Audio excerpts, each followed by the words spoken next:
Step back to August 1990, when the international community was shaken by Iraq's invasion of Kuwait, leading to the Gulf War, a conflict that showcased the new dynamics of post-Cold War international relations and military technology. This brief but intense war not only liberated Kuwait but also reshaped the Middle East's geopolitical landscape. The conflict began when Iraqi forces, under the command of President Saddam Hussein, invaded Kuwait, claiming it as Iraq's 19th province and aiming to control its rich oil reserves. This aggressive act triggered a swift response from the United Nations, which condemned Iraq's actions and imposed economic sanctions.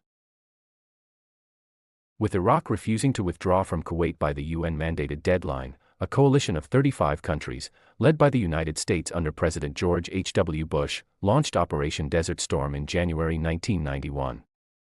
This military campaign began with an extensive aerial bombing campaign followed by a swift ground assault. Coalition forces, benefiting from superior military technology and extensive air power, quickly overwhelmed Iraqi forces. The air campaign, which lasted just over a month, was one of the most extensive in history, paving the way for a ground war that lasted only 100 hours until a ceasefire was declared.